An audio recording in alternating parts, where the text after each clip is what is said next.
नमस्कार सांग मैंने आपण मानु समस्त मो स्टोरी चैनल स्वागत। चलतु कहानी शुणा मितलो कथार गोटे के अच्छी भाग 46 पूर्व भाग जदि शुणी ना जल्दी जल्दी शुणी नियंतु। कहानी शुणी सारी सब्सक्राइब करियो केबे भूलिबेनी सांग माने। लेखार बाहागर पई ना करिबाटा समस्त को खूब द्वंद्वरे पकईची। रंजन को गोटे शक्त धक्का लागिला जमिति केबे आशा करि नथिला लेखा एमिति ता बाहागर प्रस्ताव को प्रत्याख्यान करिदेव बोली। एते दुख जीवन रे केबे से पाई नाही। निजको रूम भितर बंद करी रखिछि से दिन रे खाइबा पई भी उठिलानी। केवल गोटे प्रश्न ताकू व्यथित करुथुला, काहींकि लेखा एमिति कला। लेखा ताहले ताकू कौन पुणी निज मन को बुझेइला। लेखा ता छड़ा आउ काहाकू केबे चाहि न पारे। चंडीर किछि उणा होई जाइछि बोधे आउ हेले ता बोली से तिरे मध्य रंजन खाइबाकू मना करुथुला। ता आई निजे जाई बुझेई सुझेई खाइबाकू तळकू उठेई आनिले। कौन अन्य मनस्करे दुई गुंडा खाई न खाई से पुणी शोइबाकू पळेइला। पुअर एमिति कष्ट देखी रंजन माँ कहिले, कौन एमिति हेला जे लेखा नहेले कौन दुनिया रे आउ झियो नाहांती। मो पुओ को अपमान होइछि बहुतु, सेइथिपई से एमिति। रंजन बापा भाबुछंती अपमान नुह श्रीमती, आउ को मान तमे केमिति बुझिबो। से कहिले आजी तमे बाबू रूम रे शोईजिब, नहेले माँ को कहिबो शोइबा पई। काहींकि एमिति कौन होइगला जे लेखा नहेले कौन आउ केही नाही। तमे अधिक चिंता करुछ। बाहागर प्रस्ताव कौन भांगेनी। हाँ भुवनेश्वर तम सांग जो त्रिपाठी बाबू नुह तांक झियो कथा कहूतिल, सेइटा आउ थरे पचार। एई भितरे बाबू जाई तांक झियो को देखि देई आसिबो। रंजन बापा कहिले से तो पर कथा, एबे जहा कहिली सेया कर।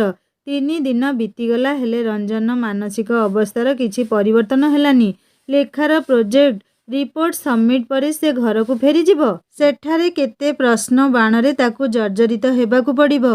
रूम रे प्रोजेक्ट रिपोर्ट ताकू मिलुनी। मने पड़ला गत थर घरे बसी लेखिया पई नेई जाइथिला, सेठारे छाड़ी आसीछि। गोटे दिन परे फाइनल सबमिशन कौन करिबो ताकू घर को आज जाई पुणी काली सकाळे भुवनेश्वर फेरिया को पड़िबो। से स्नेहा को कही घर को आसीबा को बाहरिला। स्नेहा कहला सांग रंजन भी तो आसीथिबो, देखा करिबो कि नाही ताकू। कहीं आज जीबी काली पुणी आसीबी, ता छड़ा आउ काहींकी हेले भी हुए तो से ना ना सांग आउ से मरीचिका पछरे दौड़ीबाकू इच्छा नाही। जीए मो मन बुझी पाला नाही आउ सेठी कौन मोर अछि। लेखा संध्यारे निज गाँ बस स्टपेज रे ओल्हेई एपट सेपट आखि बुलाउछि। से जानिछि गाँ को रंजन आसीछि। निजको पुणी थरे प्रश्न करुछि, को मोहरे पुणी आखि ताकू खोजुछि के जानी। जाहार ता प्रति सम्मान नाही पुणी काहींकी। से संध्या पूर्वरु घरे पहुँची गला। घरे गोड़ न देउनु जेजेमा आरंभ करिदेले, तो मनरे कौन अछि के जानी। एते भल पिला ताकू तू मना करिदेलु। जेजेमा से विषय मते एबे किछि सुनिबार नाही। मु मो खाता छाड़ी जाइथिली नेबाकू आसीछि। काली सकाळे पुणी फेरी जीवी, से सबू सुनिबाकू मोर इच्छा नाही। ता पद्मिनी बड़मा कहिले हौ से खियापिया सारंतु परे से कथा आलोचना करिबा। बहु तू ही ता मुह एमिति बढ़ेइछु, हेले मो कथा किए शुणुछि। लेखा खूब जल्दी खाई सारी थक्का होई जिबा जगु सोई पड़िला। निद आसु न आसु समस्तंक प्रश्नरु बंचिबाकू जाई से मिछरे आखि बंद करी पड़ी रहिला। रंजन घरे संध्या बेलू झड़ उठिछि। ता माँ चाहती से भुवनेश्वर जाई त्रिपाठी बाबूंको झियो को देखि आसु, हेले रंजन जीवाकू बिल्कुल राजी नुह। शेषरे ता माँ अमोघ अस्त्र प्रयोग कले, कहिले तू जदि न जीवु ताहले जानिबु तो माँ मरीगला बोली। मु फोन करी तू काली आसुछु बोली कही देइछि। जदि न जीवु मो कथार की मूल्य रहिबो। ताहा अपेक्षा मरी जीवा भल। को पुओ झियो माँ बापर एमिति कथा सुनी परिबो। से कहिला माँ तमे सेमिति कुहनी, मु काली भुवनेश्वर जाई से झियो को देखि दे आसीबी। रंजन माँ एबे खूब खुशी होई गेले। रंजन भौणी रश्मि आउ लेखार भौणी दीपा से माने बहुत आगरू रंजन आउ लेखार संपर्कर किछि किछि मधुर बास्ना पाइथिले। आउ से दुई जण जाक चाहती ए बाहाघर होई जाऊ बोली। रंजन झियो देखि जिया पई राजी होई जिबाटा रश्मि को टिके दुखित करिला। से तुरंत ए कथा ता सांग दीपा को फोन करी जणैथिला। लेखा सेठी आखि बंद करी शोइछि। ଦୀପାକୁ କିଏ ଫୋନ୍ କଲା ସେ ଜାଣିପାରୁନଥାଏ। ରଶ୍ମି କେବଳ ପଦେ କହିଲା, ଦୀପା ମୋ ଭାଇ କାଲି ଭୁବନେଶ୍ୱର ଯାଉଛି ଝିଅ ଦେଖିବାକୁ। ଏତିକି କହି ସେ ଫୋନ୍ ରଖିଦେଲା। ଲେଖା କିଛି ପଚାରିବା ଆଗରୁ ଦୀପା ଲେଖା ପାଖରେ ଆସି କହିଲା, ନାନୀ ମୁଁ ଜାଣିଛି ତୁ ଶୋଇନୁ। ରଞ୍ଜନ ଭାଇ କାଲି ଭୁବନେଶ୍ୱର ଯାଉଛନ୍ତି ଝିଅ ଦେଖିବାକୁ। ଲେଖାର ଆଖିକୁ ମାଡ଼ି ଆସୁଥିବା କ୍ଳାନ୍ତିର ନିଦଟା ହଠାତ୍ କୁଆଡ଼େ ଉଭେଇଗଲା। ରଞ୍ଜନ ଝିଅ ଦେଖିବାକୁ ଯାଉଛି। ସେ ବାହାଘର ପାଇଁ ମନା କରିବାର 4 ଦିନ ହୋଇନି, ଅଥଚ ରଞ୍ଜନ। ଲେଖା ଆଖିରେ ଅଦିନିଆ ବର୍ଷା ଯେମିତି ଘୋଟି ଆସିଲା। ମନେ ମନେ ଭାବିଲା, ଯାହା ହଉ ଭଲ ହୋଇଛି ମନା କଲି ବୋଲି ସିନା ଜାଣିଲି ତା ମନରେ ମୋ ପାଇଁ କିଛି ଭଲ ପାଇବା ହିଁ ନାହିଁ। ସେ ପୁଣି ଥରେ ଶୋଇବାକୁ ଚେଷ୍ଟା କଲା। କାଲି ପୁଣି ଭୋର ଭୋର ଭୁବନେଶ୍ୱର ବାହାରିବାକୁ ପଡ଼ିବ। ହେଲେ ନିଦ କ'ଣ ସହଜରେ ଆସୁଛି ତାକୁ? ଘଡ଼ିରେ 11:30 ବାଜିଛି। ଲେଖା ଫୋନ୍କୁ ଅନେଇଲା। ରଞ୍ଜନ ସବୁବେଳେ ଏମିତି ସମୟରେ ତାକୁ ଫୋନ୍ କରେ। ଆଜି ବି ଅମାନିଆ ମନଟା ସବୁ ଜାଣିବି କୋଉ ଆଶାରେ। ଆରେ ସେ ତ ଭୁଲି ଯାଇଥିଲା କାଲି ରଞ୍ଜନ ଝିଅ ଦେଖିବାକୁ ଯାଉଛି ବୋଲି। କେତେ ନୂଆ ନୂଆ କଳ୍ପନାରେ ସେ ମଜି ଯାଇଥିବ। ଆଉ ସେ ଏଠି ତା ଫୋନ୍ ପାଇଁ ନିଷ୍ଫଳ ପ୍ରତୀକ୍ଷା କରୁଛି। ମନେ ମନେ ହସି ପକେଇଲା ସେ। ଯେତେ ଶୋଇବାକୁ ଚେଷ୍ଟା କଲେ ବି ନିଦ ଯେମିତି ସହସ୍ର କୋଶ ଦୂରକୁ ଉଡ଼ି ଯାଇଛି। ସେ ଆଖି ବୁଜିଲା, ଶୋଇବାକୁ ଚେଷ୍ଟା କଲା। ନିଦ ଭାଙ୍ଗିଲା ଟିକେ ଡେରିରେ। ତଥାପି ଚିରାଚରିତ ଅଭ୍ୟାସ ଯୋଗୁଁ ଠାକୁରଙ୍କ ପାଇଁ ଫୁଲ ତୋଳି ରଖି ଜଲ୍ଦି ଜଲ୍ଦି ଭୁବନେଶ୍ୱର ଫେରିବା ପାଇଁ ବାହାରି ପଡ଼ିଲା। ବାଲେଶ୍ୱର ବସ୍ ଷ୍ଟପ୍ ଓହ୍ଲେଇ ସେ ଭୁବନେଶ୍ୱର ପାଇଁ ଡାଇରେକ୍ଟ ବସ୍ ଖୋଜୁଛି। ଗୋଟିଏ ଗୋଟିଏ ବସ୍ ଭୁବନେଶ୍ୱର କହି କଟକ ବାଦାମବାଡ଼ିରେ ରହିଯାଆନ୍ତି। ତେଣୁ ସେ ଯୋଉ ବସ୍ ଭୁବନେଶ୍ୱର ଯିବ ଖୋଜୁଛି। ଗୋଟିଏ ବସ୍ ଛାଡ଼ିବ ହେଉଛି। ଲେଖା ଦୌଡ଼ିଲା ତୁରନ୍ତ। କଣ୍ଡକ୍ଟରକୁ ପଚାରିଲା, ଭୁବନେଶ୍ୱରକୁ ସିଟ୍ ଗୋଟିଏ ହେବ କି? ହଁ, ଲାଷ୍ଟ ଆଡ଼କୁ ଗୋଟିଏ ସିଟ୍ ଅଛି। ଲେଖା ଖୁସି ହୋଇ ଟିକେଟ୍ କଟେଇ ଭିତରେ ପଶିଲା। ନିଜ ସିଟ୍ ନମ୍ବର ପାଖରେ ପହଞ୍ଚି ନିଜ ସିଟ୍ରେ ତାର ଯିଏ ସହଯାତ୍ରୀ ହେବ ତାକୁ ଦେଖି ଓଠରେ ଅମାନିଆ ହସ ଦୁଇଧାର ଖେଳିଗଲା।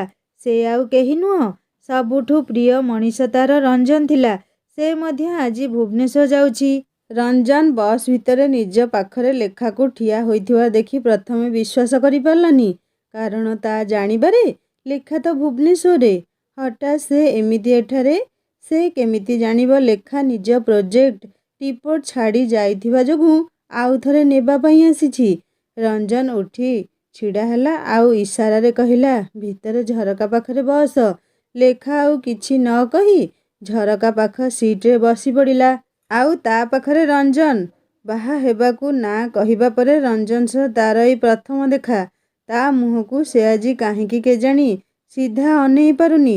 ସେ ତ କିଛି ଅପରାଧ କରିନି, ତାହେଲେ ସେ କାହିଁକି ଆଖି ତଳକୁ କରି ବସିବ? ସେ ଝରକା ଦେଇ ବାହାରକୁ ଅନେଇ ବସିଲା। ବସ୍ ଛାଡ଼ିଲା। ରଞ୍ଜନ ପଚାରିଲା, ଘରକୁ କେବେ ଆସିଲୁ ପୁଣି ଏବେ ଯାଉଛୁ? ଲେଖା ଟିକେ ସହଜ ହୋଇ ଝରକାରୁ ନିଜ ନଜର ହଟେଇ ରଞ୍ଜନକୁ ଅନେଇ କହିଲା, ହଁ, କାଲି ରାତିରେ ପହଞ୍ଚିଲି, ଆଜି ପୁଣି ଯାଉଛି। ପ୍ରୋଜେକ୍ଟ ରିପୋର୍ଟ ରହିଯାଇଥିଲା ତ ଘରେ। କାଲି ସବମିଟ୍, ତେଣୁ ନେବା ପାଇଁ ଆସିବାକୁ ପଡ଼ିଲା ମୋତେ। ରଞ୍ଜନ କେବଳ ଛୋଟ ହୁଁଟିଏ ମାରିଲା। ଲେଖା ଦେଖିଲା ରଞ୍ଜନର ଗୋରା ମୁହଁଟି ପୂରାପୂରି ଶୁଖି ଯାଇଛି। ଯେମିତି ଗୋଟିଏ ବିରାଟ ଝଡ଼ ବହିଯାଇଛି ତା ଉପରେ। ତା ନାଁ କହିବାର କ'ଣ ଏଇ ପରିଣତି? ମନଟା ତାର ଖୁବ୍ ଗୋଳେଇ ଘାଣ୍ଟେଇ ହେଲା। ପୁଣି ମନେ ପଡ଼ିଲା ରଞ୍ଜନ ଝିଅ ଦେଖିବାକୁ ଯାଉଛି ବୋଲି। ଆଖି ତାର ଜକେଇ ଆସୁଥିବାରୁ ପୁଣି ଥରେ ଝରକା ଆଡ଼କୁ ମୁହଁ ବୁଲେଇ ବସିଲା। ରଞ୍ଜନ ଆଖିରୁ କିଛି ବାଦ୍ ଯିବା ଅସମ୍ଭବ। ସେ ପଚାରିଲା, ମୁଁ କୁଆଡ଼େ ଯାଉଛି? କାହିଁକି ଯାଉଛି? ସେ କଥା ମୋତେ ପଚାରିଲୁନି ତ? ଲେଖା କହିଲା, ମୁଁ ଜାଣିଛି ତୁ କୁଆଡ଼େ ଯାଉଛୁ ଆଉ କାହିଁକି ଯାଉଛୁ। Best of luck. ରଞ୍ଜନ ପୁଣି ଦେଖିଲା ଲେଖା ନିଜ ଲୁହ ଲୁଚାଉଛି ତାକୁ। ଲେଖା ଏବେ ବି ଆଶା ରଖିଛି ରଞ୍ଜନ ନିଶ୍ଚୟ ପଚାରିବ ବାହାଘର ପାଇଁ କାହିଁକି ନାଁ କହିଲି। ତାହେଲେ ସବୁ କଥା ସେ କହିଦେବ। ହେଲେ ସେ ତ ଆଉ କୋଉ ଟ୍ରାକରେ ଚାଲିଛି। ଝିଅ ଦେଖିବାକୁ ଯାଉଛି ବୋଲି କେତେ ଖୁସିରେ ତାକୁ ଜଣାଉଛି। ହେଲେ ଲେଖାକୁ ତା ଆଖିରେ ସେମିତି କିଛି ଖୁସି ଦେଖାଗଲାନି। ହଠାତ୍ ବସରେ ବ୍ରେକ୍ ମାରିବା ଯୋଗୁଁ ଲେଖା ଆଗକୁ ଝୁଙ୍କି ଯାଉଥିଲା। ରଞ୍ଜନ ତା ମୁଣ୍ଡ ଆଗ ସିଟ୍ ପଛରେ ଥିବା ଲୁହା ରଡ୍ରେ ବାଜିବା ଆଗରୁ ହାତ ଦେଖେଇ ଦେଲା। ଲେଖାର ମୁଣ୍ଡ ରଞ୍ଜନର ପାପୁଲିରେ ଧକ୍କା ହେଲା। ଲେଖା ଏଥର ରଞ୍ଜନ ମୁହଁକୁ ଅନେଇଲା। ଦୁହିଁଙ୍କ ଆଖିରେ ଦୁହିଁଙ୍କ ପ୍ରତି ପ୍ରୀତିର ଅଶ୍ରୁ ଢଳ ଢଳ ହେଉଛି। ହେଲେ କେହି କାହାକୁ ଦେଖେଇବାକୁ ଚାହାନ୍ତିନି। ଲେଖା ମିଛରେ ହସି ଦେଇ କହିଲା, ଥ୍ୟାଙ୍କ ୟୁ। ଆଚ୍ଛା, କେବେଠାରୁ? ଲେଖା ଆଉ ସମ୍ଭାଳି ପାରିଲାନି। କହିଲା, କ'ଣ ତୋ ଦେହ ଭଲ ନାହିଁ କି? ଏମିତି ଶୁଖିଲା ମୁହଁ ନେଇ ଝିଅ ଦେଖିବାକୁ ଗଲେ କେମିତି ହେବ ଯେ? ରଞ୍ଜନ କହିଲା, ମୋ ଦେହ ଭଲ ଅଛି। କାହିଁ, ମୋର କ'ଣ ହେଇଛି କି? ବସ୍ ଏବେ ହାଇୱେ ଉପରେ ଖୁବ୍ ବେଗରେ ଦୌଡ଼ୁଛି। ଝରକା ପଟରୁ ଥଣ୍ଡା ଥଣ୍ଡା ପବନ ଲେଖାକୁ ଛୁଇଁଗଲା। ରାତି ଅନିଦ୍ରା ପାଇଁ ତାକୁ ଖୁବ୍ ନିଦ ଲାଗୁଛି। ସେ ଢୁଳେଇବାକୁ ଆରମ୍ଭ କଲା। ଧୀରେ ଧୀରେ ସେ ନିଦରେ ବି ଶୋଇପଡ଼ିଲା। ଖୁବ୍ ନିଶ୍ଚିନ୍ତରେ ରଞ୍ଜନ କାନ୍ଧରେ ମୁଣ୍ଡ ଦେଇ ଧୀରେ ଧୀରେ ମୁଣ୍ଡ ତାର ରଞ୍ଜନ ଛାତିରେ ଆଶ୍ରୟ ନେଲା। ଲେଖା ଶୋଇବା ଦେଖି ରଞ୍ଜନ ଆଖିରେ ବି ନିଦ ଭରି ଆସୁଥିଲା। ସେ ଲେଖାକୁ ନିଜ ବାହୁର ବଳ ଭିତରେ ସୁରକ୍ଷିତ ରଖି ଆଖି ମୁଦିଲା। ରଞ୍ଜନକୁ ବସରେ ଶୋଇବାକୁ ଭଲ ଲାଗେନି। ଅଧଘଣ୍ଟା ପରେ ସେ ଉଠି ପଡ଼ିଲା। ଏବେ ବି ଲେଖା ଖୁବ୍ ନିଶ୍ଚିନ୍ତରେ ତା ଛାତିରେ ମୁଣ୍ଡ ଦେଇ ଶୋଇଛି। ରଞ୍ଜନ ତା ମୁହଁକୁ ଖୁବ୍ ସ୍ନେହରେ ଅନେଇଲା। ମନେ ମନେ କହୁଛି, ଚଣ୍ଡୀ କ'ଣ କହିଲା ନା, ମୁଁ ବାହା ହେବିନି ତତେ। ଏତିକି ତ ଜାଣିଛି, ତୁ ମତେ ସିନା ଅଭିମାନରେ ନାହା କହିଦେଲୁ ବାହା ହେବୁନି ବୋଲି, କିନ୍ତୁ ହଁ ବି ତୁ କାହାକୁ କହିପାରିବୁନି। ମନରେ ଉଡ଼ି ପଡ଼ୁଥିବା ବାଳ ସବୁ ମୁହଁରୁ ଆଡ଼େଇ ଦେଇ ରଞ୍ଜନ ତାକୁ ଆଉ ଥରେ ମନ ଭରି ଦେଖୁଥିଲା। ଝିଅ ଦେଖା, ହା ହା ହା, ହସି ପକେଇଲା ନିଜେ ରଞ୍ଜନ। ଏତେ ନିକଟରୁ ତ ତତେ ଦେଖିଲି, ଝିଅ ଦେଖା ହେଇଗଲା ମୋର। ମାନେ ତତେ, ଚଣ୍ଡୀ, ଆଉ ପୁଣି କାହାକୁ ଦେଖିବାକୁ ଯାଉଛି ଯେ? ଆଉ କାହାକୁ ଦେଖି ଯାଉଛି ନିଜେ ବି ଜାଣିନି ରଞ୍ଜନ। ଖାଲି ନିଜ ମା'ର ରାଣ ନିୟମ ପାଇଁ ଯିବା କଥା। ଅସଲ ଝିଅକୁ ତ ସେ ମନ ପୂରେଇ ଦେଖୁଛି ଏବେ। ଏବେ ଲେଖାର ନିଦ ବସର ବ୍ରେକରେ ଭାଙ୍ଗିଗଲା। ସେ ଆଖି ଖୋଲି ନିଜକୁ ରଞ୍ଜନ ଛାତିରେ ମୁଣ୍ଡ ରଖି ଶୋଇଥିବାରୁ ଆବିଷ୍କାର କଲା। ଧଡ଼ପଡ଼ ହୋଇ ଉଠିବାକୁ ଚେଷ୍ଟା କଲା, ହେଲେ ସେ ତ ରଞ୍ଜନ ବାହୁ ବଳରେ ବନ୍ଦୀ ହୋଇ ଶୋଇଥିଲା। ନହେଲେ ମୁଣ୍ଡ ନିଶ୍ଚୟ ବାଡ଼େଇ ହୋଇଥାନ୍ତା। ରଞ୍ଜନ ହାତ ହଟେଇ ନେଲା। ସେ ମୁଣ୍ଡ ଉଠେଇବାକୁ ବାହାରୁଛି। ମୁଣ୍ଡ ବାଳ ରଞ୍ଜନ ସାର୍ଟ ବଟନରେ ଫସି ଯାଇଥିଲା। ରହ, ଟାଣୁଛୁ କ'ଣ ପାଇଁ? ମୁଁ ଖୋଲି ଦେଉଛି। ଲେଖା ପୁଣି ସେମିତି ଶୋଇଲା। ରଞ୍ଜନ ତା ସାର୍ଟ ବଟନରୁ ଲେଖାର ମୁଣ୍ଡର ବାଳ ମୁକ୍ତ କଲା। ଲେଖାକୁ ଏବେ ଖୁବ୍ ଲାଜ ଲାଗୁଛି। ଛି, କ'ଣ ଭାବିଥିବ ସେ ତାକୁ? ହେଲେ ସେ କ'ଣ କରିବ? ରଞ୍ଜନ ପାଖରେ ଥିଲେ ସେ ନିଜକୁ ଖୁବ୍ ନିରାପଦ ମଣେ। ଆଜି ଯଦି ତା ଜାଗାରେ ଆଉ କିଏ ଥାନ୍ତା, ସେ କ'ଣ ଏମିତି ଶୋଇପାରିଥାନ୍ତା? ଜବରଦସ୍ତି ଆଖି ଖୋଲି ବସିବାକୁ ପଡ଼ିଥାନ୍ତା ତାକୁ। ବସ୍ ଗୋଟିଏ ରେଷ୍ଟୁରାଣ୍ଟ ଆଗରେ ଠିଆ ହେଲା। ଏଇଠି ଅଧଘଣ୍ଟା ରହେ ବସ୍। ଡ୍ରାଇଭର କଣ୍ଡକ୍ଟର ଚା' ଖାଇବା ପାଇଁ। ତେଣୁ ରଞ୍ଜନ ଉଠି ଠିଆ ହେଲା। କହିଲା, ଲେଖା, ଚାଲ କ'ଣ ଟିକିଏ ଖାଇବା। ନା, ମତେ ଭୋକ ନାହିଁ, ମୁଁ ଖାଇକରି ଆସିଛି। ତୁ ଯା, ଖାଇ ନେବୁ। ରଞ୍ଜନ ଆଉ ଦ୍ୱିତୀୟ ଥର ନ ଡାକି ନିଜେ ସିଟରେ ବସି ପଡ଼ିଲା। ଲେଖା କହିଲା, ଯୋଉ ଝିଅକୁ ଦେଖିବାକୁ ଯାଉଛୁ, ସେ ଯଦି ଜାଣିବ ମୁଁ ତୋ ସହ ରେଷ୍ଟୁରାଣ୍ଟରେ ବସି ଖାଉଛି, ସେ ମନା କରିଦେବନି ତ ତତେ? ମନା ଶୁଣିବାର କଷ୍ଟ ଭୋଗିବାର ଶକ୍ତି ଅଛି ମୋର, ଶୁଣି ନେବି। ତା ଛଡ଼ା। ରଞ୍ଜନ ସେତିକି କହି ଚୁପ୍ ରହିଲା। ଲେଖା ପଚାରିଲା, ତା ଛଡ଼ା କ'ଣ ଯେ? ସେ କିଛି ନୁହଁ। ଲେଖା ଦେଖିଲା ରଞ୍ଜନ ରାଗିଗଲାଣି। ସେ ଆଉ କଥା ନ ବଢ଼େଇ କହିଲା, ହଉ ଚାଲ ତଳକୁ ଯିବା। ଦୁହେଁ ତଳକୁ ସେଇ ପରିଚିତ ରେଷ୍ଟୁରାଣ୍ଟକୁ ଆସିଲେ। ରଞ୍ଜନ ଲେଖା ପାଇଁ ତା ପ୍ରିୟ ମିଠା ରସଗୋଲା ଅର୍ଡର କଲା। ଲେଖା କହିଲା, ଏବେ ମିଠା ଖୁଆଉଛୁ, ପୁଣି ବାହାଘର ହେଲେ କ'ଣ ଖାଇବାକୁ ଦେବୁ? ରଞ୍ଜନ ଏଥର ସିରିୟସ୍ ଥିଲା। ଲେଖା କଥାର କୌଣସି ଜବାବ ନ ଦେଇ ତଳକୁ ମୁହଁ ପୋତି ଖାଇବାକୁ ଲାଗିଲା। ଲେଖା ବୁଝିଗଲା ରଞ୍ଜନ ମନରେ ଆଉ କିଛି ଖୁସି ନାହିଁ। ତେଣୁ ସେ ବି ଆଉ କିଛି ନ କହି ଚୁପଚାପ ଖାଇବାରେ ମନ ଦେଲା। ବସ୍ ଭିତରକୁ ଫେରି ଆସିବା ପରେ ବି ରଞ୍ଜନ ଖୁବ୍ ଗମ୍ଭୀର ଥିଲା। ଏମିତି କ'ଣ କହିଦେଲା ଯେ ସେ? ଲେଖା ଚିନ୍ତା କରିବାରେ ଲାଗିଲା। ଝିଅ ଦେଖିବାକୁ ଯାଉଛୁ ତ ଏତେ ଫୁଲେଇ ହେଉଛୁ କ'ଣ ପାଇଁ? ଲେଖା ମନେ ମନେ ଭାବି ହେଉଛି। ଲେଖା ନୀରବତା ଭଙ୍ଗି ପଚାରିଲା, ଭୁବନେଶ୍ୱରରେ କୋଉଠି ତାଙ୍କ ଘର ଯେ? କାହା ଘର? ଯାହାଙ୍କ ଝିଅକୁ ଦେଖିବାକୁ ଯାଉଛୁ ତୁ? ଶହୀଦନଗର। ତୁ ତାହେଲେ ଆଗ ରାସ୍ତାରେ ଓହ୍ଲେଇ ଯିବୁ। ସାଥିରେ ଚାଲିବାର ନାହିଁ ଯେବେ, କୋଉଠି ନା କୋଉଠି ଆଗ ପଛ ତ ଓହ୍ଲେଇବାକୁ ପଡ଼ିବ ନା, କହିଲା ରଞ୍ଜନ। ଲେଖା ପୁଣି ଥରେ ଚୁପ୍ ବସିଲା। ଲେଖା ଭାବୁଛି, ଏତେ କଥା କହୁଛୁ, ଅଥଚ ମୁଁ ବାହାଘର ପାଇଁ କାହିଁକି ମନା କଲି ସେଇଟା ପଚାରି ପାରୁନୁ? ହଉ, ନ ପଚାରେ। ଯେତେ ଯେତେ ବସ୍ ଭୁବନେଶ୍ୱର ପାଖ ହେଉଛି, ରଞ୍ଜନର ମୁହଁଟି ଚିନ୍ତା ଆଉ ଦୁଃଖରେ ଶୁଖି ଶୁଖି ଯାଉଛି। ଲେଖା ତାକୁ ଅନେଇ ପୁଣି ବାହାରକୁ ମୁହଁ କଲା। ମନରେ କିଛି ଦୁଃଖ ଅଭିମାନ ଥିଲା ବୋଲି ଖୁବ୍ ଗୋଟିଏ ବିଶ୍ୱାସରେ ଲେଖା ମନା କରିଥିଲା ବାହା ହେବାକୁ। ବିଶ୍ୱାସଟି ଏଇଆ ଥିଲା ଯେ ରଞ୍ଜନ ନିଶ୍ଚୟ ତାକୁ ମନା କରିବାର କାରଣଟି ପଚାରିବ। ହେଲେ ଫଳ ହେଲା ଲେଖାର ଚିନ୍ତାଠୁ ସମ୍ପୂର୍ଣ୍ଣ ଓଲଟା। ପଚାରିବା ଦୂରେ ଥାଉ, ନିଜେ ବାହାଘର ପାଇଁ ଝିଅ ଦେଖିବାକୁ ଯାଉଛି ସେ। ଭୁବନେଶ୍ୱର ଯେତେ ପାଖ ହେଉଥିଲା ଲେଖାର ମୁହଁରେ ଯନ୍ତ୍ରଣାର ଚିହ୍ନ ପରିଷ୍କାର ଭାବରେ ଫୁଟି ଉଠୁଥିଲା। ଆଉ ଅଳ୍ପ ସମୟ ପରେ ରଞ୍ଜନ ସେ ଝିଅ ଘରେ ପହଞ୍ଚିବ। ଆଉ ସେ ଅଜଣା ଝିଅଟି ଶାଢ଼ୀ ପିନ୍ଧି ସଜସାଜ ହୋଇ ରଞ୍ଜନ ଆଗରେ ଆସି ବସିବ। ନିଶ୍ଚୟ ସେ ଝିଅଟି ସୁନ୍ଦର ହୋଇଥିବ। ରଞ୍ଜନ ତା ନାମ ପଚାରିବ। ଆଉ ତାପରେ ଲେଖା ଆଉ ଆଗକୁ ଭାବି ପାରୁନି। ଆଖିର ଲୁହ ଲୁଚେଇବାକୁ ସେ ଝରକା ବାହାରକୁ ଦେଖିବାକୁ ଲାଗିଲା। ରଞ୍ଜନ ଜାଣିଛି ଲେଖା ବାହାରକୁ କାହିଁକି ଦେଖୁଛି। ସେ ତା କାନ ପାଖରେ ଧୀରେ ଧୀରେ ପଚାରିଲା, କ'ଣ ହେଇଛି? ମନ କାହିଁକି ଅଚାନକ ଦୁଃଖୀ ହେଲା ତୋର? ଆଉ ତୋ ଆଖିରେ ଲୁହ ମୋତେ କଷ୍ଟ ଦିଏ ବୋଲି ଜାଣିଛୁ ନା?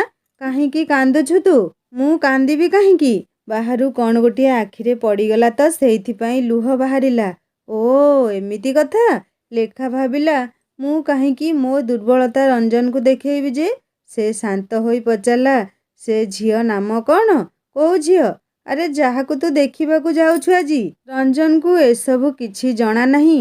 କିଏ ଝିଅ କ'ଣ କରେ କେବଳ ନିଜ ମାଙ୍କର ରାଣ ନିୟମ ଭାଙ୍ଗି ନ ପାରି ସେ ଯାଉଛି। ହେଲେ ଲେଖାକୁ କାହିଁକି ଏତେ ସବୁ କହିବ? ସେ ମିଛରେ ଗୋଟିଏ ନାମ ନିଜ ନାମ ସହିତ ମିଶେଇ କହିଲା, ହଁ ତା ନାମ ରଞ୍ଜନା। ଲେଖା ଆଶ୍ଚର୍ଯ୍ୟ ହୋଇ ପଚାରିଲା, କ'ଣ? ହଁ, ମୁଁ ବି ଯେବେ ପ୍ରଥମ ଶୁଣିଥିଲି ଏମିତି ତୋହରି ଭଳି ଚମକିଥିଲି। ରଞ୍ଜନା ପରା ତା ନାମଟା। ଲେଖା ଖୁବ୍ ନିଜକୁ ସମ୍ଭାଳି କହିଲା, ହଁ ଏକଦମ୍ ତୋ ନାମ ସହ ମ୍ୟାଚିଂ। ରଞ୍ଜନ ଲେଖା ମୁହଁରେ ଈର୍ଷା ଭାବକୁ ଖୁବ୍ ଭଲରେ ପଢ଼ି ପାରୁଥିଲା। ସେ ଲେଖାକୁ ଆହୁରି ଜଳେଇବାକୁ କହିଲା, ଆରେ ଖାଲି କ'ଣ ସେତିକି? ତାର ଡାକ ନାମ ବି ମୋ ନାମ ସହ ପୁରା ମ୍ୟାଚ୍ କରୁଛି। କ'ଣ ଜାଣିଛୁ? ବେବି, ମାନେ ବାବୁକୁ ବେବି। ଲେଖା ଆଉ କିଛି କହିଲାନି। ମୁହଁରେ ଈର୍ଷା ଆଉ ଦୁଃଖ ଝାଳ ବିନ୍ଦୁ ହୋଇ ଭାସି ଉଠିଲା। ରଞ୍ଜନକୁ ଲେଖାର ଏମିତି ଅବସ୍ଥା ଭଲ ଲାଗୁନଥାଏ। ମିଛରେ ତ ଏମିତି କହିଦେଲା। ଏବେ ଅନୁତାପ କରୁଛି ଲେଖାର ଶୁଖି ଯାଇଥିବା ମୁହଁ ଆଉ କାନ୍ଦ କାନ୍ଦ ଆଖି ଦୁଇଟିକୁ ଦେଖି। ସେ ନିଜ ରୁମାଲଟି ବାହାର କରି ଲେଖାର ମୁହଁ ପୋଛିବା ପାଇଁ ହାତ ବଢ଼େଇବା ପୂର୍ବରୁ ସେ ତା ହାତ ଧରିନେଇ କହିଲା, ଥାଉ ଥାଉ, ତୋ ବେବି ପାଇଁ ରଖ ମ। ରଞ୍ଜନକୁ ଲେଖାର ଏମିତି ଈର୍ଷା ଭଲ ବି ଲାଗୁଛି ଆଉ ଦୁଃଖ ବି। ମନେ ମନେ କହୁଛି, ଲେଖା, ଜୀବନରେ ତୋ ଛଡ଼ା ଆଉ କାହାକୁ ନେଇ କେବେ କିଛି ଚିନ୍ତା ବି କରିପାରିନି। ଆଉ ତୋ କଥା ବି ଜାଣିଛି। ବାସ୍ କ'ଣ ପାଇଁ ମନା କଲୁ ଜାଣିବାକୁ ଚେଷ୍ଟା କରୁଛି। ବସ୍ ଶହୀଦନଗର ପହଞ୍ଚିଲା। ଲେଖା ଦେଖିଲା ରଞ୍ଜନ ଚୁପଚାପ ବସିଛି। ଏଇ ଓହ୍ଲେଇବୁନି କି? ବେବି ଅନେଇଥିବ ତ ରାସ୍ତାକୁ। ମୋର ମନେ ପକେଇ ଦେଇଥିବାରୁ ତତେ ଅନେକ ଅନେକ ଧନ୍ୟବାଦ। ହେଲେ ଭାବୁଛି ତତେ ହଷ୍ଟେଲରେ ଛାଡ଼ିଦେଇ ପୁଣି ଆସିବି। ଲେଖା ରଞ୍ଜନର ଏମିତି କଥା ଶୁଣି କହିଲା, ମୋ ବିଷୟରେ ଏତେ ଚିନ୍ତା କରିଥିବାରୁ ଅନ୍ତରରୁ ତତେ ଧନ୍ୟବାଦ। କିନ୍ତୁ ମୁଁ ଏକୁଟିଆ ଯାଇପାରିବି? ରଞ୍ଜନ ଆଉ କ'ଣ କରିବ? ଅନିଚ୍ଛା ସତ୍ତ୍ୱେ ସେ ରାସ୍ତାରେ ଓହ୍ଲେଇଗଲା।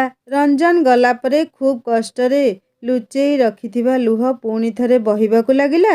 ସେ ମୁହଁ ତଳ କରି ଅମାନିଆ ଅଶ୍ରୁକୁ ଧାର ଧାର ହୋଇ ବହିବାକୁ ଦେଉଥିଲା। ଏବେ ସେ ନିଜକୁ ହାଲକା ଅନୁଭବ କରୁଛି।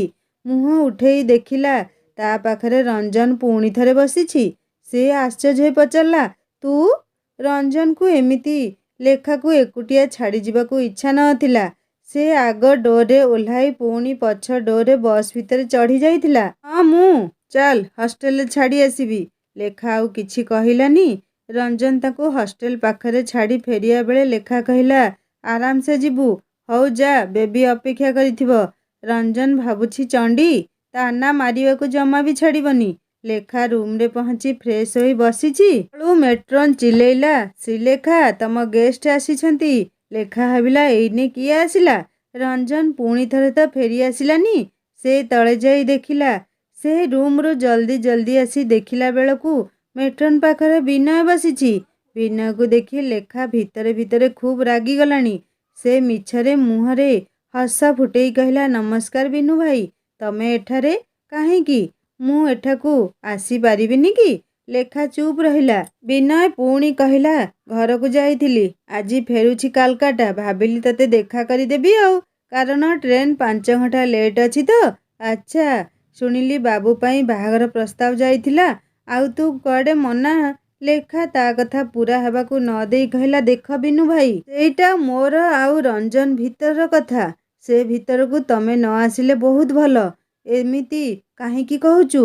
ବାବୁ ମୋ ପିଉସୀ ପୁଅ ଭାଇ ହେଲେ ବି ତା ବିଷୟରେ ମୋର କିଛି କହିବା ଦରକାର ନାହିଁ।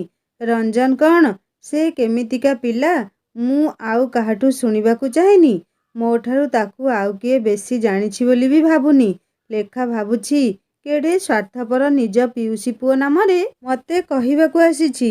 ରଞ୍ଜନ ବିଷୟରେ ଭଲ ମନ୍ଦ କହିବାକୁ ମୋତେ ଆସିଛି ପୁଣି। କେତେ ସାହସ ୟାର। ମୁଁ ବି ସେଇଆ ତ କହୁଛି। ତାକୁ ଭଲରେ ଜାଣିଛୁ ବୋଲି ତ ବାହାଘର ପାଇଁ ନାଁ କହିଦେଲୁ। ବହୁତ ଭଲ କରିଛୁ। ଟ୍ରେନ୍ ଲେଟ୍ ଅଛି, ଆସୁନୁ କୁଆଡ଼େ ଟିକେ ବୁଲି ଆସିବା। ଲେଖା ପୁଣି ଥରେ କଥା ଛଡ଼େଇ କହିଲା, ମୁଁ ଆଜି ଏବେ ଘରୁ ଆସିଲି। ବହୁତ ଟାୟାର୍ଡ଼ ଅଛି, ଶୋଇବି ଟିକେ ଯାଉଛି। ଏବେ ମୁଁ ଯିବି ତ। ବିନୟର ମୁହଁ ଯେମିତି ଶୁଖିଗଲା। ସେ କହିଲା, ତୁ ରେଷ୍ଟ କର ତାହେଲେ, ମୁଁ ଏବେ ଆସୁଛି। ଲେଖା ମନେ ମନେ ଖୁବ୍ ଖୁସି ହେଲା। କାଳ ଗ୍ରହ ଗଲା ଯେମିତି। ଲେଖା ରୁମ୍କୁ ଫେରି ଆସି ଶୋଇବାକୁ ବେଡ୍ରେ ପଡ଼ିଗଲା। ବସ୍ରେ ଆସିବା ବେଳର କଥା ପୁଣି ଥରେ ତା ମନ ଭିତରେ ଉଙ୍କି ମାରିଲା। ସ୍ନେହା ପଚାରିଲା, ସାଙ୍ଗ, ଆଉ ସବୁ ଖବର କ'ଣ ତୁମର? ଶୋଇକି ଉଠିଲେ କହିବି, ହେଲେ ନିଦ କୋଉଠୁ ଆସୁଛି ଯେ? ରଞ୍ଜନ ଝିଅ ଦେଖା ବିଷୟରେ ଭାବୁଛି ଲେଖା। ସତରେ କ'ଣ ସେ ଝିଅ ଦେଖିବାକୁ ଆସିଛି? ମିଛ କେମିତି ବା? ଦୀପାକୁ ରଶ୍ମି ନିଜେ କହୁଥିଲା ପରା। ହଉ ଦେଖୁ। ରଞ୍ଜନ ଝିଅ ଦେଖିସାରି ଘରକୁ ଫେରି ଆସିଲା। ଘରେ ତା ମା ଖୁବ୍ ଆଗ୍ରହରେ ପଚାରିଲେ, ବାବୁରେ, ତାଙ୍କ ଝିଅ ଦେଖିବାକୁ କେମିତି? ପସନ୍ଦ ହେଲା କି ନାହିଁ? ରଞ୍ଜନ କହିଲା, ତମେ ଦେଖିଯିବାକୁ କହିଲ, ମୁଁ ଗଲି। ପସନ୍ଦ ନାପସନ୍ଦର କଥା କୋଉଠୁ ଆସିଲା? ହେ ଭଗବାନ, କି ଅବୁଝା ପିଲା ଇଏ। ତାଙ୍କୁ ଆମେ କିଛି ତ ଉତ୍ତରରେ କହିବୁ ନା ନାହିଁ। ସେ ବିଷୟରେ ମୋତେ କିଛି ଅଧିକ ପଚାରନି। ତାଙ୍କ ଝିଅ ଖୁବ୍ ସୁନ୍ଦର, କିନ୍ତୁ ମୋତେ ପସନ୍ଦ ଆସିଲାନି। ଆଉ ମୋତେ କୁଆଡ଼େ ଝିଅ ଦେଖିବାକୁ ପଠେଇବନି କହୁଛି। ସେମିତି ହେଲେ ମୁଁ ଆଉ ଘରକୁ ଜମା ବି ଆସିବିନି। ରଞ୍ଜନ ଭୁବନେଶ୍ୱରରୁ ଫେରିବା ପରେ ତା ମନରୁ ସବୁ ସରସତା ଲିଭି ଯାଇଛି। ଖିଆପିଆ ନାହିଁ, ଖୁବ୍ ଦୁଃଖରେ ସେ ଶୋଇଛି। ପୁଅର ଏମିତି ଦୁଃଖରେ ମା, ବାପା, ଆଈ ବି ଖୁବ୍ ମର୍ମାହତ ହୋଇପଡ଼ିଲେ। 2 ଦିନ ପରେ ଲେଖା ମଧ୍ୟ ହଷ୍ଟେଲରୁ ଘରକୁ ଫେରି ଆସିଲା। ରଞ୍ଜନ ଆଈ ରଶ୍ମିକୁ କହିଲେ, ମାରେ, ଚାଲ ଆଜି ଗାଁ ଆଡ଼େ ବୁଲି ଆସିବା ଟିକେ।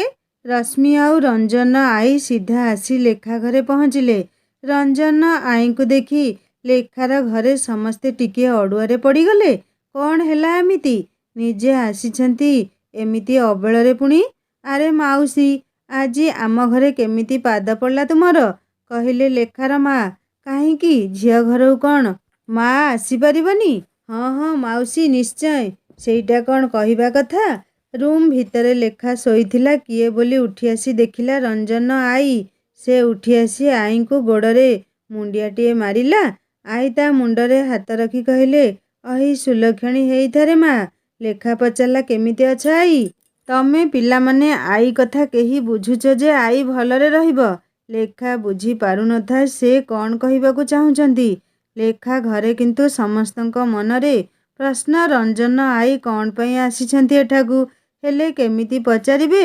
ଆଈ ଲେଖାର ବଡ଼ ମା'କୁ କହିଲେ, ମାରେ, ତୋ ଝିଆରୀକୁ ଟିକେ ବୁଝାଅ, ବାହାଘର ପାଇଁ କାହିଁକି ମନା କରୁଛି? ସେଠି ପିଲାଟା ନ ଖାଇ ନ ପିଇ ମୁହଁ ଶୁଖେଇ ଶୋଇଛି, ଆଉ ଏଠାରେ ବି। ଲେଖାର ପଦ୍ମିନୀ ବଡ଼ମା କହିଲେ, ମାଉସୀ, ମୋତେ ଖାଲି 10 ମିନିଟ୍ ସମୟ ଦିଅ। ମୁଁ ଆସୁଛି, ତମେ ନାନୀଙ୍କ ସହ କଥା ହେଉଥାଅ। ପଦ୍ମିନୀ ଲେଖାର ରୁମ୍ରେ ପଶି କବାଟ ବନ୍ଦ କଲେ। ଲେଖାକୁ କହିଲେ, କ'ଣ ଏସବୁ ଚାଲିଛି ମା? ମୁଁ କ'ଣ କିଛି ଜାଣିନି ଭାବୁଛ? ଆସିବା ଦିନରୁ ତମ ଆଉ ରଞ୍ଜନ ଭିତରେ ଥିବା ସମ୍ପର୍କକୁ ଖୁବ୍ ନିକଟରୁ ଦେଖିଛି। ମୁଁ ସବୁ ଜାଣିଛି। ହେଲେ ଏମିତି କ'ଣ ହେଲା ତମ ଦୁହିଁଙ୍କ ଭିତରେ ଯେ? ଲେଖା ହଠାତ୍ ବଡ଼ମା ଏସବୁ କାହିଁକି କହୁଛନ୍ତି କିଛି ବି ବୁଝିପାରୁନଥାଏ। ପଦ୍ମିନୀ ପୁଣି ଥରେ କହିଲେ, କେବେ ସେ ତମ ଆଖିରୁ ଲୁହ ପୋଛିଛନ୍ତି? କେବେ ଓଷା ବ୍ରତରେ ଆସି ଖୁଆଇଦେବା ପୁଣି ଚିଣ୍ଟୁ ହେବା ପୂର୍ବରୁ ସାଦଖିଆ ଦିନ ସବୁ କଥା ମୁଁ ଦେଖିଛି ନିଜ ଆଖିରେ, ଆଉ ଜାଣିଛି ବି। ସେ ଯେତିକି ତମକୁ ଭଲ ପାଆନ୍ତି, ତମେ ବି ସେତିକି ଭଲ ପାଅ ତାଙ୍କୁ। ହେଲେ ମାରେ, କାହିଁକି ବାହାଘର ପାଇଁ ମନା କଲ? ମୁଁ ଜାଣିନି କି ଜାଣିବାକୁ ବି ଚାହୁଁନି। ଲେଖା ପଚାରିଲା, କ'ଣ ହେଲା ବଡ଼ ମା?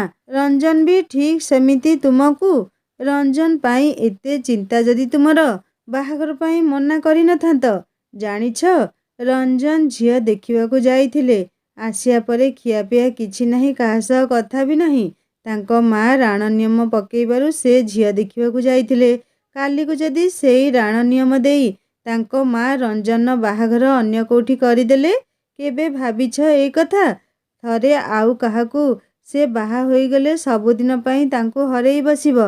ତମର ଯାହା ବି ରାଗ ଅଭିମାନ ବାହାଘର ପରେ ଦୁହେଁ ଦୁହିଁଙ୍କ ଉପରେ ବାହାର କର। ଲେଖା ଆଖିରେ ଲୁହ ଆସିଲା, କାରଣ ସେ ଜାଣିନଥିଲା ରଞ୍ଜନ କୋଉ କାରଣରୁ ଝିଅ ଦେଖିବାକୁ ଯାଉଥିଲା ବୋଲି। ସେ ତଳକୁ ମୁହଁ ପୋତି ବସି ରହିଲା। ପଦ୍ମିନୀ ପୁଣି ଥରେ କହିଲେ, ଦେଖ ମା, ଜଣେ ବୁଢ଼ୀ ମଣିଷ କେତେ ଆଶା ନେଇ ଆସିଛନ୍ତି ଏଇଥିପାଇଁ। ସେ ଯଦି ଖାଲି ହାତରେ ଫେରିଯିବେ ନା, ସେଇ ରଞ୍ଜନ ବି କେତେ ଦୁଃଖୀ ନ ହେବ ଯେ। ଆଉ ତମ ଉପରେ କେତେ ଖରାପ ଧାରଣା ତାଙ୍କର ପୋଷଣ ନ କରିବେ ଯେ। ତେଣୁ ବାହାଘର ପାଇଁ ହଁ କହିଦିଅ। ମୋ ମାଟା ପରା, ମୋ ଧନଟା ପରା। ଲେଖା ଭାବିଲା, ହଁ ସତେ ତ, ଠିକ୍ କହୁଛନ୍ତି। ରଞ୍ଜନ ଯଦି ଆଉ କାହାକୁ ବାହା ହୋଇଯାଏ ନା, ସେ ଆଉ ଆଗକୁ ଭାବି ପାରୁନି। ପଦ୍ମିନୀ ପୁଣି ଥରେ ଜୋର ଦେଇ କହିଲେ, କୁହ ଲେଖା, କ'ଣ କହିବି ରଞ୍ଜନ ଆଈଙ୍କୁ ମୁଁ? ହଁ କହିଦେବି ତ, କୁହ। ଲେଖା ମୁଣ୍ଡ ଟୁଙ୍ଗାରି ନିଜର ସମ୍ମତି ଜଣେଇଲା ବାହାଘର ପାଇଁ। ପଦ୍ମିନୀ ଲେଖାର କପାଳରେ ଚୁମାଟିଏ ଦେଇ କହିଲେ, ମୋ ଗେହ୍ଲି ଝିଅଟା, ମୋ ଧନଟା, ମୋ ଅବୁଝା ମାଟା। ହଉ, ମୁଁ ମାଉସୀଙ୍କୁ କହୁଛି ତାହେଲେ। ପଦ୍ମିନୀ ପୁଣି ରଞ୍ଜନ ଆଈଙ୍କ ପାଖକୁ ଆସି କହିଲେ, ମାଉସୀ, ଆମ ଝିଅ ବାହାଘର ପାଇଁ ରାଜି ଅଛି ଏବେ। ତମ ନାତିଙ୍କୁ କୁହ ଖୁବ୍ ଶୀଘ୍ର ଆସି ତାଙ୍କ ଜିନିଷ ସେ ନେଇଯିବେ। କ'ଣ କହିଲୁ ମା? ଆଉଥରେ କହିଲୁ, କ'ଣ କହିଲୁ ତୁ? ବାହାଘର ପାଇଁ ରାଜି ଅଛି? ହଁ ମାଉସୀ। ରଞ୍ଜନ ଆଈ ଖୁସି ହେଇ ଲେଖା ରୁମ୍ରେ ପହଞ୍ଚି ଲେଖାକୁ ନିଜ ହାତରୁ ଦୁଇପଟ ହାତୀ ମୁହଁ ବଳା କାଢ଼ି ପିନ୍ଧେଇ ଦେଲେ। କହିଲେ, ସେମାନେ ଯେବେ ନିର୍ବନ୍ଧ କରିବେ କରନ୍ତୁ, ହେଲେ ବଡ଼ ହିସାବରେ ଏଇଟା ମୋର ସମ୍ମତି ଦେଇଗଲି ମୁଁ। ଲେଖା ପୁଣି ଥରେ ମୁଣ୍ଡିଆ ମାରିଲା। ଆଈ ଖୁବ୍ ଆଶୀର୍ବାଦ ଦେଇ ଫେରିଗଲେ ଘରକୁ। ଘରେ ପହଞ୍ଚି ଝିଅ ଜ୍ୱାଇଁଙ୍କୁ କହିଲେ, ଏବେ ବାହାଘର ପାଇଁ ଆଗେଇ ଯାଅ। ଲେଖା ବାହାଘର ପାଇଁ ରାଜି ଅଛି। ପିଲା ଲୋକ, ବୁଦ୍ଧି ବା କେତେ ତାର। ଏଇ କଥା ଯେବେ ରଞ୍ଜନ ଶୁଣିଲା, ତା ମନ ବଗିଚାରୁ ହଜି ଯାଇଥିବା ବସନ୍ତ ପୁଣି ଥରେ ଫେରି ଆସିଲା ଯେମିତି। ଅସୁମାରୀ ପ୍ରୀତି ପୁଷ୍ପ ଫୁଟିବାକୁ ଲାଗିଲା। ମୁହଁରୁ ହଜି ଯାଇଥିବା ହସ ଦୁଇଧାର ପୁଣି ଫେରି ଆସିଲା। ମନେ ମନେ କହୁଛି, ଚଣ୍ଡୀ କୋଉଠିକାର? କହୁଥିଲା କ'ଣ ନା, ବାହା ହେବିନି ତତେ। ରଞ୍ଜନ ନିଜ ରୁମ୍ରୁ ତଳକୁ ଖୁବ୍ ଉତ୍ଫୁଲ୍ଲିତ ହୋଇ ଓହ୍ଲଉଥିବାର ଦେଖି ତା ବାପା ରଞ୍ଜନର ମାଆଙ୍କୁ କହିଲେ, ସାଙ୍ଗମାନେ କ'ଣ କହିଲେ ରଞ୍ଜନର ବାପା ତା ମାଆଙ୍କୁ, ଶୁଣିବା ନେକ୍ସଟ ପାର୍ଟରେ। ଆପଣମାନେ ଏବେ ଖୁସି ତ? ସାଙ୍ଗମାନେ, କାହାଣୀ କେମିତି ଲାଗିଲା ମୋତେ ନିଶ୍ଚୟ କମେଣ୍ଟ କରି ଜଣେଇବେ। ଆଉ ଯଦି ଭଲ ଲାଗିଥାଏ ସବସ୍କ୍ରାଇବ୍ କରି ବେଲ୍ ଆଇକନ୍ ନିଶ୍ଚୟ ଦବାଇ ଦେବେ। ନେକ୍ସଟ ପାର୍ଟରେ ଶୁଣିବା ରଞ୍ଜନର ବାହାଘର ଲେଖା ସହିତ। ରହୁଛି, ନମସ୍କାର, ଜୟ ଜଗନ୍ନାଥ।